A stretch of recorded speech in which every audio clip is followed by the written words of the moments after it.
A poor widow once lived in a little cottage with a garden in front of it, in which grew 2 rose trees, one bearing white roses and the other red. She had 2 children, who were just like the 2 rose trees. One was called Snow White, and the other Rose Red. And they were the sweetest and best children in the world. Always hard-working, always cheerful. But Snow White was quieter and more gentle than Rose Red. Rose Red loved to run about the fields and meadows and to pick flowers and catch butterflies. But Snow White sat at home with her mother and helped her in the household, or read aloud to her when there was no work to do. The 2 children loved each other so dearly that they always walked about hand in hand. And when Snow White said, "We will never desert each other," Rose Red answered, "No, not as long as we live."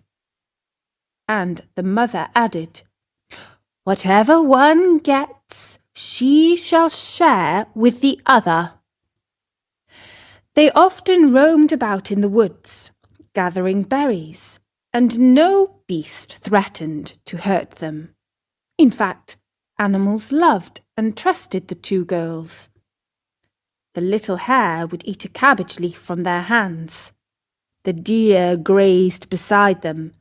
The stag would bound past them merrily, and the birds remained on the branches and sang to them with all their might. No evil ever befell them. If they stayed late in the wood and night overtook them, they lay down together on the moss and slept till morning, and their mother knew they were quite safe and never felt anxious about them. Once, when they had slept all night in the wood and had been wakened by the morning sun, they saw a beautiful child in a shining white robe sitting close to their resting place. The figure got up, looked at them kindly, but said nothing and vanished into the wood. And when they looked around them, they realized that they had slept quite close to a deep crater in the ground. If they had gone a few steps further in the darkness, they would have fallen into it. When they told their mother of their adventure, she said what they had seen must have been the angel that guards good children. Snow White and Rose Red kept their mother's cottage so beautifully clean and neat that it was a pleasure to go into it. In summer, Rose Red looked after the house, and every morning before her mother awoke, she placed a bunch of flowers before the bed. From each tree, a rose. In winter, Snow White lit the fire and put on the kettle, which was made of brass, but so beautifully polished that it shone like gold. In the evening, when the snowflakes fell, their mother said, "Snow White, go and close the shutters." And they drew round the fire, while the mother put on her spectacles and read aloud from a big book, and the 2 girls listened and sat and span. Beside them on the ground lay a little lamb, and behind them perched a little white dove with its head tucked under its wings. One evening, as they sat cosily together, someone knocked at the door as though he wanted to come in. The mother said, "Rose Red, open the door quickly. It must be some traveller seeking shelter." Rose Red hastened to unbar the door and thought she saw a poor man standing in the darkness outside. But it was no such thing, only a bear, who poked his thick black head through the door. Rose Red screamed aloud and sprang back in terror. The lamb began to bleat, the dove flapped its wings, and Snow White ran and hid behind her mother's back. But the bear began to speak and said, "Don't be afraid, I won't hurt you. I'm half frozen and only wish to warm myself a little." "My poor bear," said the mother. Lie down by the fire, only take care you don't burn your fur." Then she called out, "Snow White and Rose Red, come out. The bear will do you no harm. He is a good, honest creature." So they both came out of their hiding places, and gradually the lamb and dove drew near too, and they all forgot their fear. The bear asked the children to beat the snow a little out of his fur, and they fetched a brush and scrubbed him till he was dry. Then the beast stretched himself in front of the fire and growled quite happily and comfortably. The children soon grew quiet at their ease with him, and teased him and played with him quite roughly. They tugged his fur with their hands, put their small feet on his back, and rolled him about here and there, or took a hazel wand and beat him with it, and if he growled they only laughed. The bear submitted to everything with the best possible good nature. "Oh, children, spare my life. Snow White and Rose Red, don't beat your lover dead." When it was time to retire for the night, and the others went to bed, the mother said to the bear, "You can lie there on the hearth. In heaven's name, it will be shelter for you from the cold and wet." As soon as day dawned, the children led him out, and he trotted over the snow and into the wood. From this time on, the bear came every evening at the same hour and lay down by the hearth and let the children play what pranks they liked with him. And they got so used to him that the door was never shut till their friend had made his appearance. When spring came and all outside was green, the bear said one morning to Snow White, "Now I must go away, not return again the whole summer." "Where are you going to, dear bear?" asked Snow White. "I must go to the wood and protect my treasure from the wicked dwarfs. In winter, when the earth is frozen hard, they are forced to remain underground, for they can't work their way through. But now, when the sun has thawed and warmed the ground, they break through and come up above to spy the land and steal what they can. Anything that falls into their hands and into the caves is not easily found again." Snow White was quite sad that their friend was leaving, and when she unbarred the door for him, the bear, stepping out, caught a piece of his fur in the door knocker, and Snow White thought she saw glittering gold beneath it. But she couldn't be certain of it, and the bear ran hastily away and soon disappeared behind the trees. A short time after this, the mother sent the children into the wood to collect twigs to start the fire. As they wandered, they came upon a big tree which lay felled on the ground, and on the trunk among the long grass they noticed something jumping up and down. But what it was, they couldn't be certain. When they approached nearer, they saw a dwarf with a wizened face and a beard a yard long. The end of the beard was jammed into a cleft of the tree, and the little man sprang about like a dog on a chain and didn't seem to know what he was to do. He glared at the girls with his fiery red eyes and screamed out, "What are you standing there for? Can't you come and help me?" "What were you doing, little man?" asked Rose Red. "You stupid, inquisitive goose," replied the dwarf. "I wanted to split the tree to get little chips of wood for our kitchen fire. My beautiful white beard has got caught in a cleft, so here I am stuck fast, and I can't get away, and you silly, smooth-faced milk and water girls just stand and laugh. Ah, what wretches you are!" The children did all in their power, but they couldn't get the beard out. It was wedged in far too firmly. "I will run and fetch somebody," said Rose Red. "Crazy blockheads," snapped the dwarf.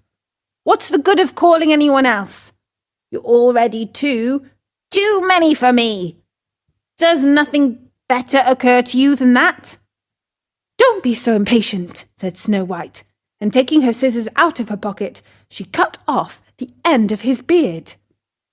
As soon as the dwarf felt himself free, he seized a bag full of gold which was hidden among the roots of the tree, lifted it up, and muttered out loud, "Curse these rude wretches, cutting off a piece of my splendid beard." With these words, he swung the bag over his back and disappeared without as much as looking at the children again. Shortly after this, Snow White and Rose Red were out again, walking along the bank of a stream. They saw something which looked like an enormous grasshopper springing toward the water as if it were going to jump in. They ran forward and recognized their old friend, the dwarf. "Where are you going to?" asked Rose Red. "You're surely not going to jump into the water?" "I'm not such a fool!" screamed the dwarf. "Don't you see that this cursed fish is trying to drag me in?" The little man had been sitting on the bank fishing, when unfortunately the wind had entangled his beard in the line. Immediately afterwards, a big fish bit, and the feeble little creature had no strength to pull it out. The fish dragged the dwarf toward him. He clung on with all his might to every reed and blade of grass. The girls came up just in the nick of time, held him firm, and did all they could to free his beard from the line, but in vain. Beard and line were in a hopeless muddle. All they could do was to take out the scissors again to cut the beard. The little man was far from grateful to the girls for rescuing him. He yelled to them, "Do you call that manners, you toadstools, to disfigure a fellow's face? It wasn't enough that you shortened my beard before, but you must now cut off the best bit of it." Then he fetched a sack of pearls that lay among the rushes, and without saying another word, he dragged it away and disappeared behind a stone. It happened that soon after this, the mother sent the two girls to the town to buy needles, thread, laces, and ribbons. Their road led over a heath, where huge boulders of rock lay scattered here and there. While trudging along, they saw a big bird hovering in the air, circling slowly above them, but always swooping lower till at last it settled on a rock not far from them. Immediately afterward they heard a sharp, piercing cry. They ran forward and saw with horror that the eagle had pounced on their old friend the dwarf, and was about to carry him off. The tender-hearted children seized hold of the little man and struggled so long with the bird that at last he let go his prey. When the dwarf had recovered from the first shock, he screamed in his screeching voice, "Couldn't you have treated me more carefully? You have torn my thin little coat all to shreds." Then he took a bag of precious stones and vanished under the rocks into his cave. The girls were used to his ingratitude and went on their way and did their business in town. On their way home, as they were again passing the heath, they surprised the dwarf pouring out his precious stones on an open space, for he had thought no one would pass by at so late an hour.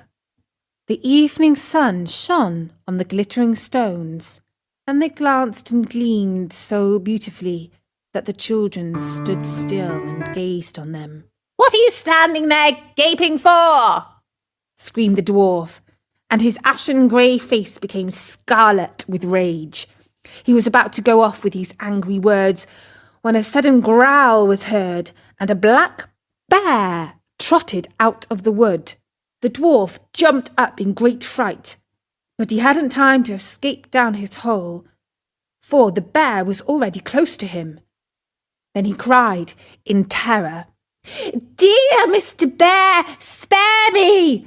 I'll give you all my treasure. Look at those beautiful precious stones lying there. Spare my life! What pleasure would you get from a poor feeble fellow like me? You won't feel me between your teeth. There, lay hold of these 2 wicked girls. They will be a tender morsel for you, as fat as young quails. Eat them up, for heaven's sake. But the bear, paying no attention to his words, gave the evil little creature one blow with his paw, and he never moved again. The girls had run away, but the bear called after them, "Snow White and Rose Red, don't be afraid. Wait, and I'll come with you."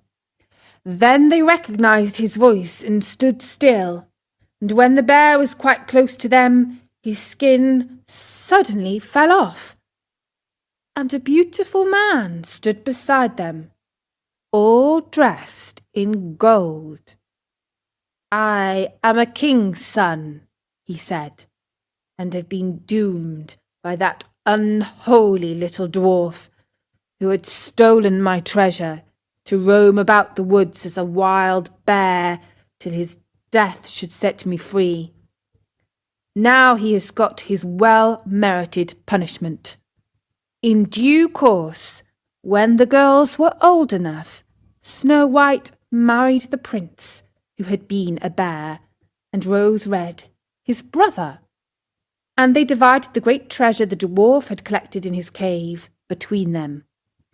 The old mother lived for many years peacefully with her children, and she carried the 2 rose trees with her, and they stood in front of her window, and every year they bore the finest red and white roses.